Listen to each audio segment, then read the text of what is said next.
The middle fork of the Salmon River in Idaho is known as the River of No Return.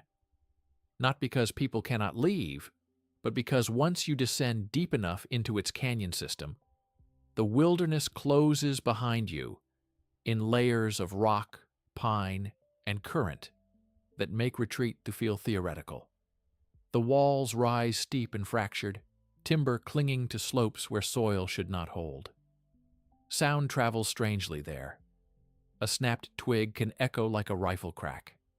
A distant splash can feel closer than it is. Late August brings thinning water levels and cooler nights, prime season for backcountry hikers who prefer fewer crowds and clearer skies. That was why three friends, Megan Doyle, Aaron Pike, and Chris Halverson, had chosen the 7-day stretch along a lesser-used tributary feeding into the main fork. They were experienced, careful, disciplined about food storage and campsite hygiene. In bear country, routine is survival. Hang food high. Use certified containers. Cook away from sleeping areas. Leave no scraps. They followed every rule. On the third day, they found the first abandoned camp. It sat in a shallow bend above the riverbank, 2 flattened tent pads, and a cold fire ring still holding gray ash. No tents remained, but scraps of torn nylon clung to brush nearby.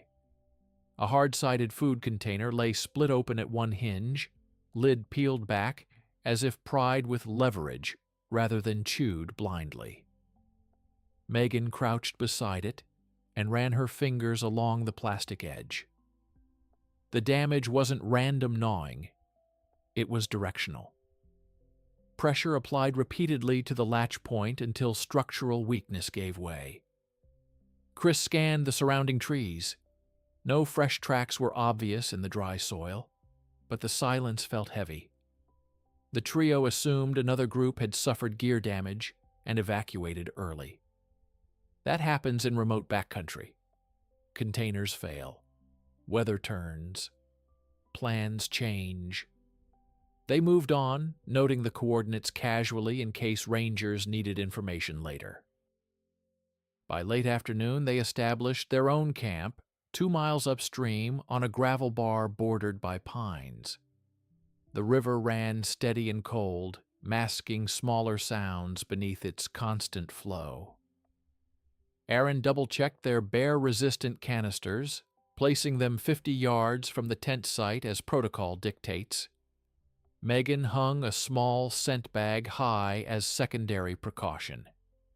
They cooked away from the sleeping area and cleaned thoroughly before dusk. The canyon darkened quickly once the sun dropped behind the western wall, temperature sliding downward in minutes. Around 11:40 p.m., Megan woke to a sound she couldn't immediately categorize. Not the river, not wind. A mechanical click, followed by a dull scrape. She lay still, listening. Then came the unmistakable sound of plastic shifting against gravel. She unzipped her sleeping bag slowly and nudged Aaron awake without speaking. The scraping intensified briefly, then stopped. Silence returned so completely it felt deliberate. Aaron reached for the headlamp but hesitated. Light announces presence. In some cases that deters. In others it confirms location. A low huff drifted through the tent wall, followed by a slow exhale close enough that condensation fogged the thin nylon between them and whatever stood outside. Black bears in Idaho typically avoid direct tent interaction unless heavily food-conditioned. They investigate from distance. They bluff charge occasionally if surprised. They do not methodically approach secured containers, unless they have learned that containers open. Another scrape. Then a distinct pop. The sound was unmistakable.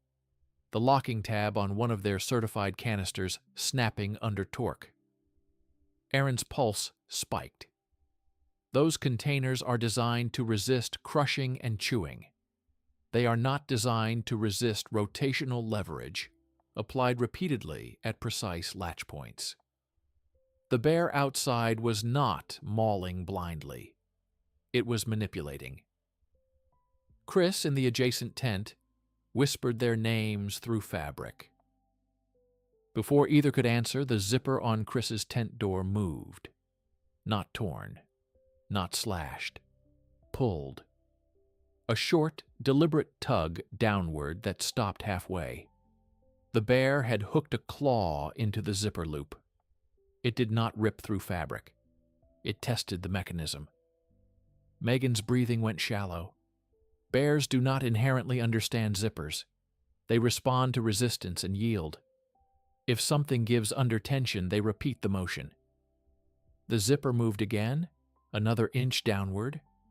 Metal teeth, separating, with a faint, mechanical sound.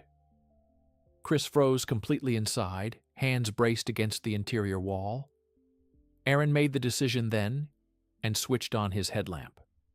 The beam punched through thin nylon and caught a dark shape inches from Chris's tent entrance. The bear's head lifted slightly at the sudden light, eyes reflecting pale green. It did not bolt. It stepped back 2 paces, then shifted sideways toward the gravel bar where the canister sat. The damaged lid lay open now, contents spilled. The bear lowered its head and fed calmly, as if light were irrelevant. Megan felt something colder than fear settle into her stomach. This was not a startled wild encounter. This was a pattern. The abandoned camp earlier, the split container hinge, the torn nylon fragments, the learned leverage. Food conditioning transforms caution into calculation. A black bear that discovers containers yield under persistence does not forget. And a bear that experiments with tent mechanisms without immediate negative consequence adds that variable to its toolkit. The river kept moving beside them, indifferent and steady, masking smaller foot shifts on gravel. After several minutes of feeding, the bear lifted its head again and looked directly at Megan's tent, not at the food source. The gaze held longer than curiosity requires. Then it stepped toward them once more. The zipper loop on Megan's tent brushed lightly as a claw tapped it again. Not frantic, exploratory. The message was unmistakable. The containers were no longer the primary target.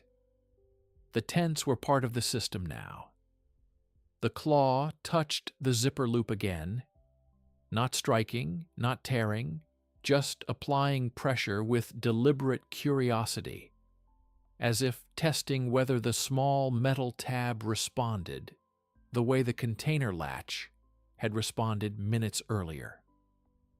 Megan felt the tent wall flex inward slightly from the bear's breath, warm condensation blooming across the nylon surface inches from her face.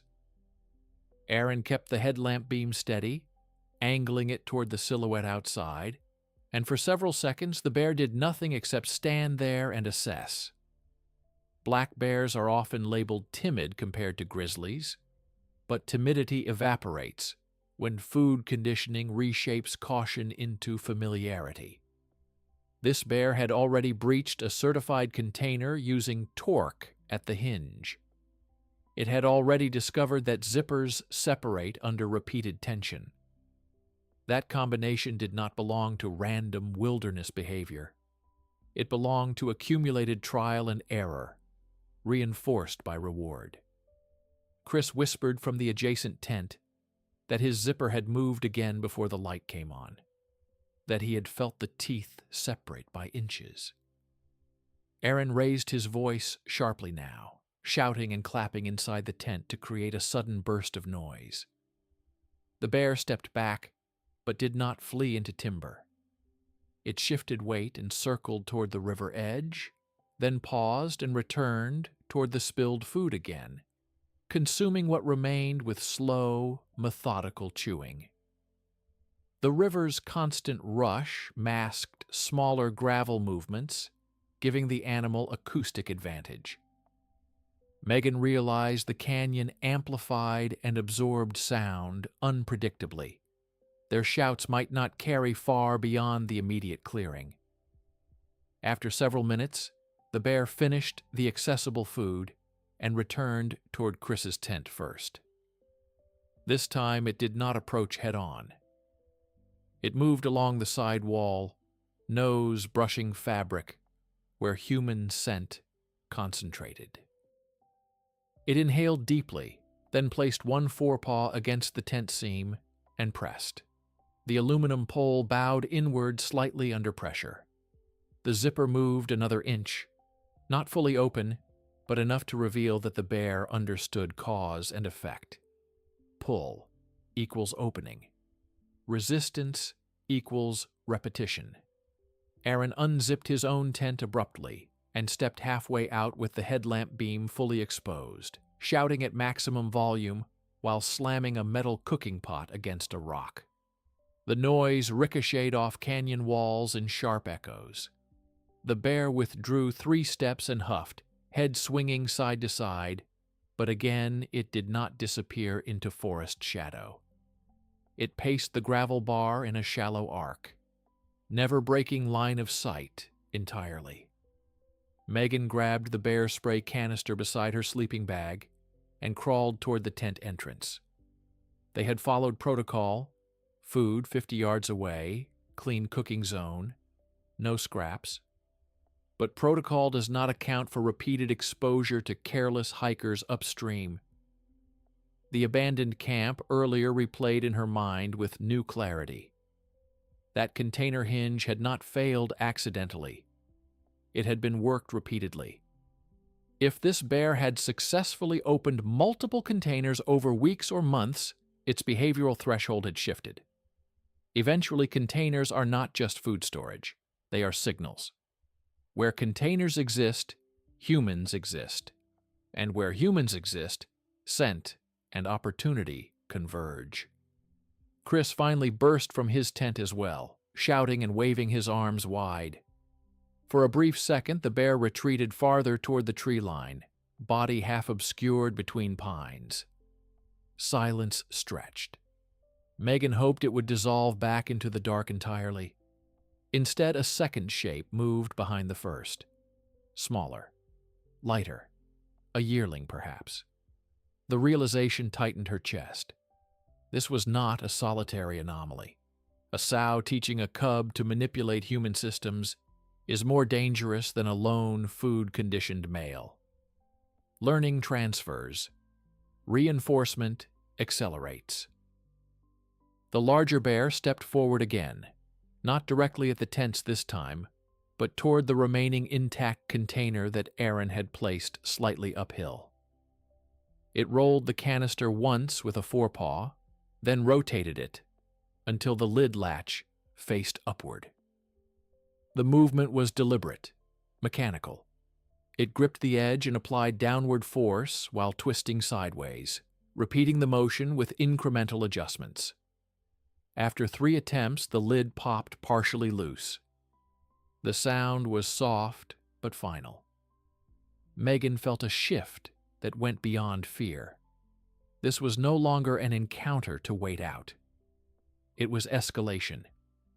Aaron deployed the bear spray in a short, controlled burst directed low toward the bear's muzzle.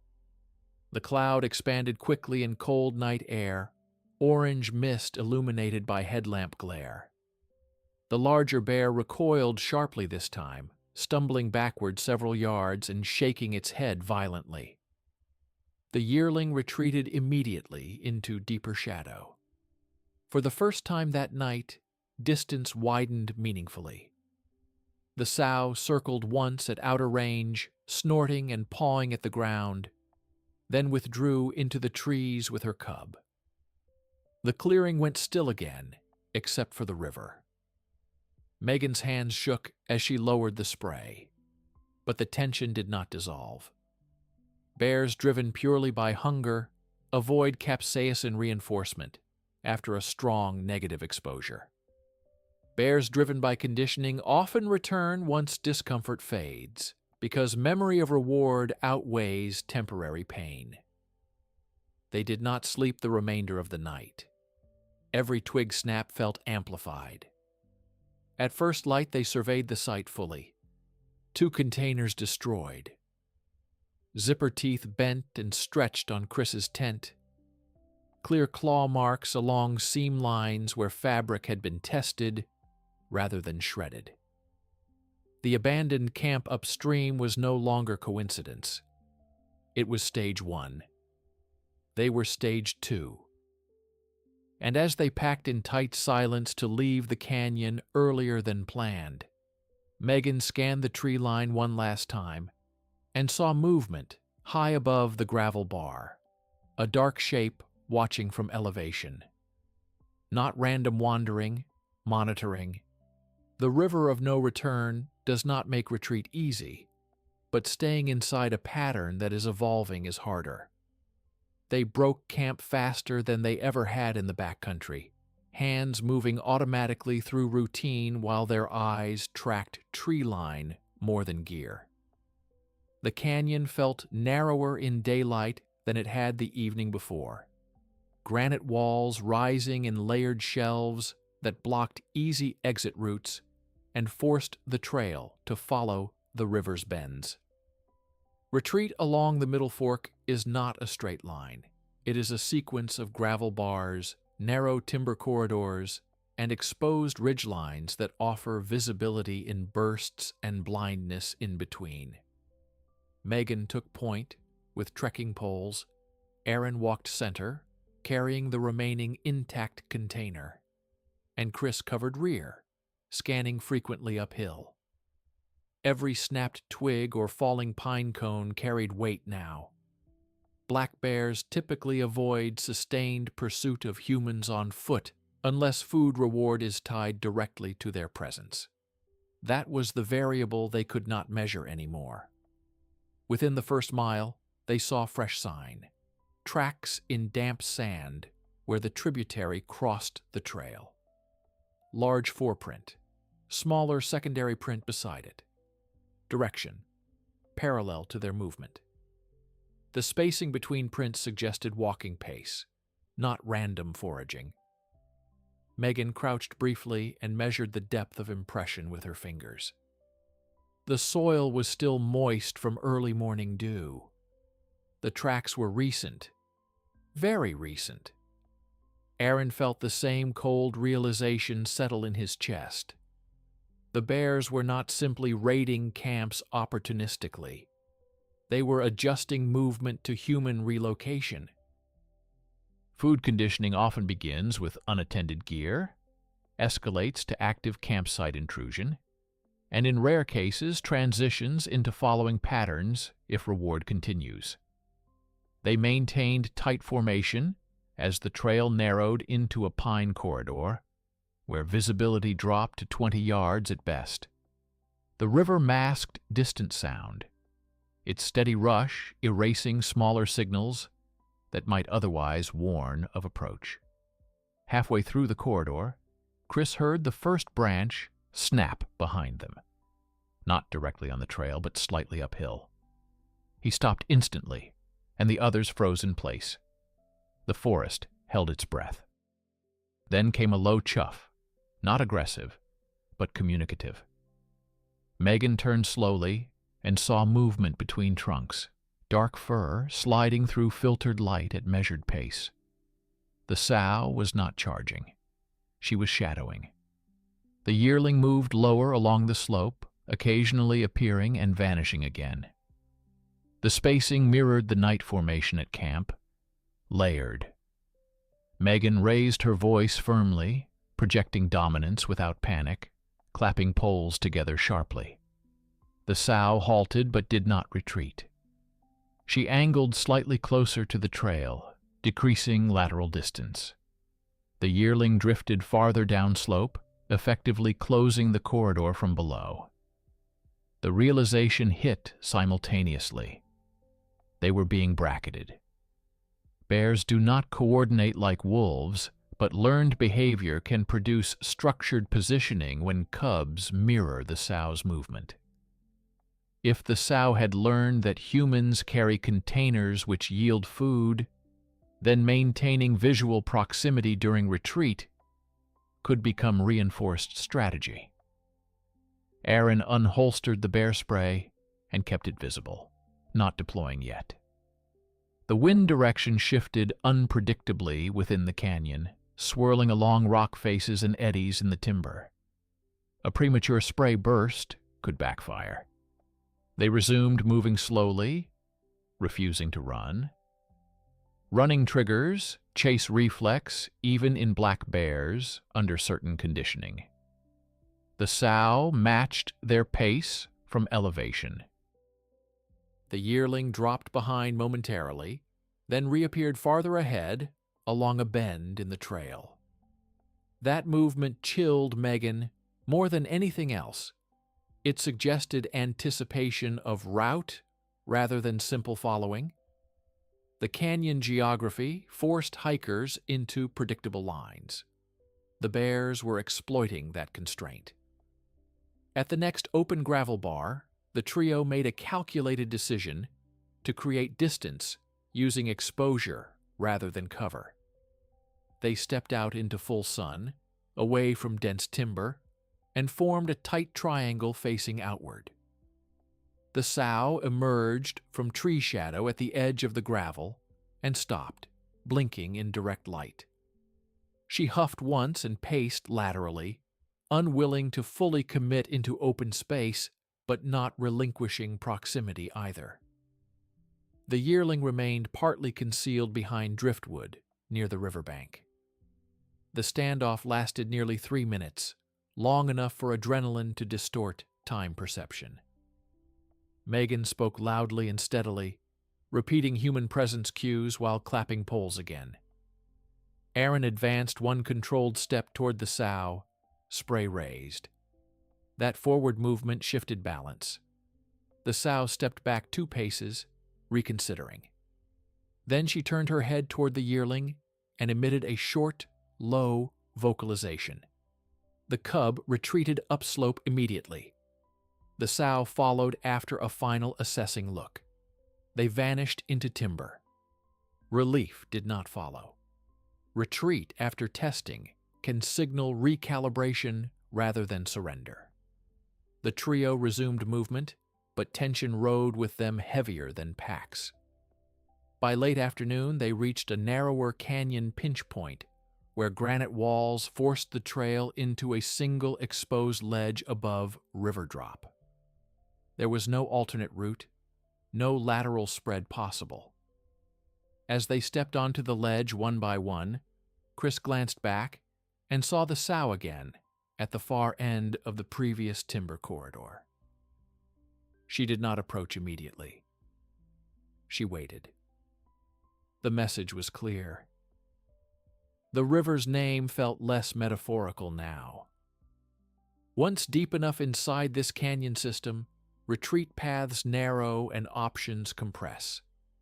And a bear that has learned that containers open and that tents yield under pressure does not abandon that lesson easily. The question was no longer whether she could open gear. It was whether she would escalate beyond it if proximity continued to produce reward. And as the trio edged along the granite ledge with water roaring below and timber shadow above, they understood the pattern had not ended. It had shifted from campsite intrusion to controlled shadowing. And shadowing, in predator logic, is the stage before forced decision.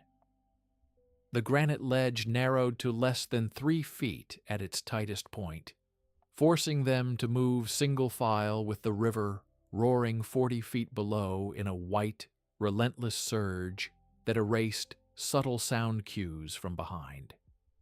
Megan led carefully, boots finding shallow depressions in stone worn smooth by decades of runoff. Aaron followed with the remaining food container strapped tight against his back, and Chris brought up the rear, turning every few steps to scan the timber corridor they had just exited. The sow did not appear immediately at the mouth of the ledge. That absence was worse than visible presence. It suggested calculation. When they reached the wider platform at the end of the rock pinch point, Megan signaled for a short stop to reassess route options. There were none. The only exit was forward along another mile of broken timber before the canyon widened near a ranger airstrip further downstream. As they resumed, the first warning came, not from behind, but from above. A small cascade of pebbles slid down the slope to their right, bouncing across the trail and dropping into the river. Megan froze.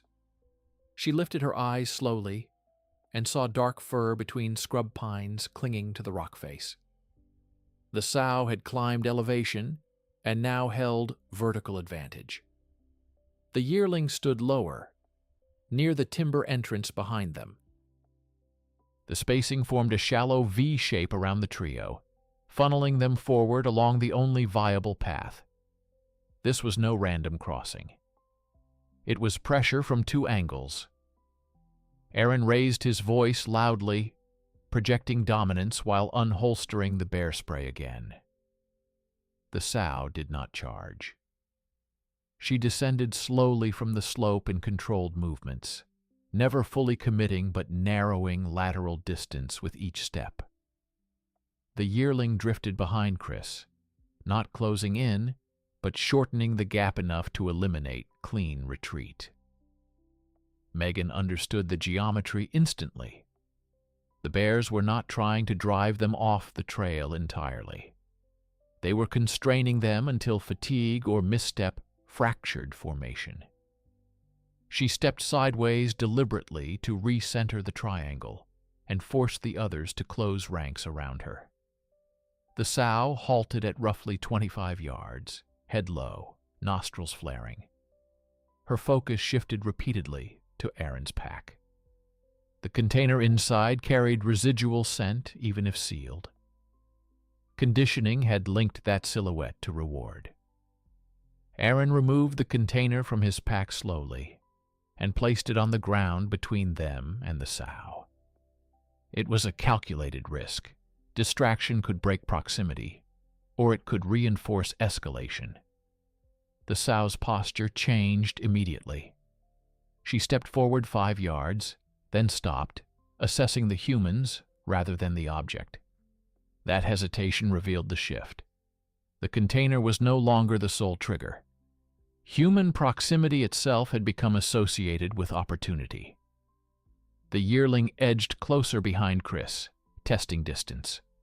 Megan shouted sharply and advanced 2 steps toward the sow with spray raised.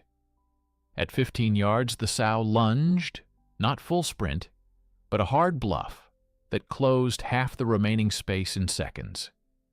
Megan deployed the spray in a wide, sustained burst this time, sweeping side to side rather than targeted shot. The orange cloud expanded and drifted, with the shifting canyon wind directly into the sow's face. The reaction was immediate and violent.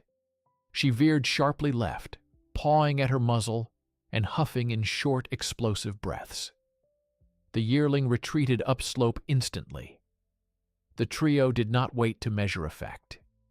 They backed away in tight formation, then pivoted and moved as quickly as terrain allowed toward the widening canyon ahead.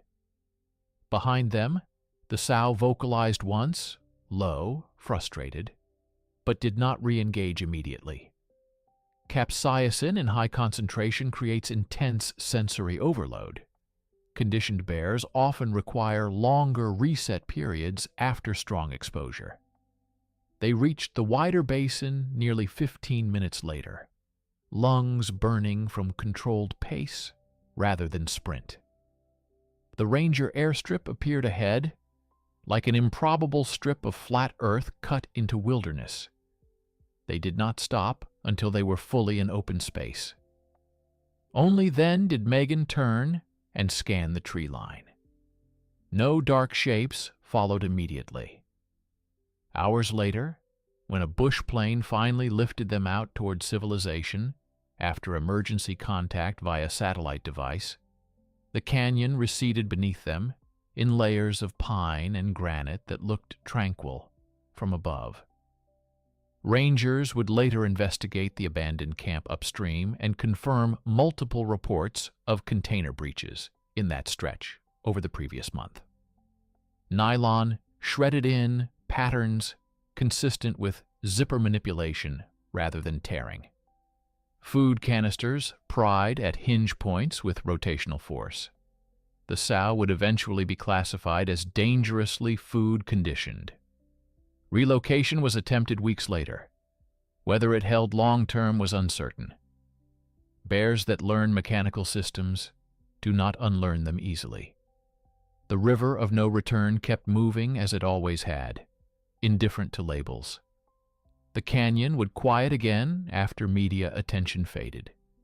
Hikers would return, containers secured, tents zipped, routines followed.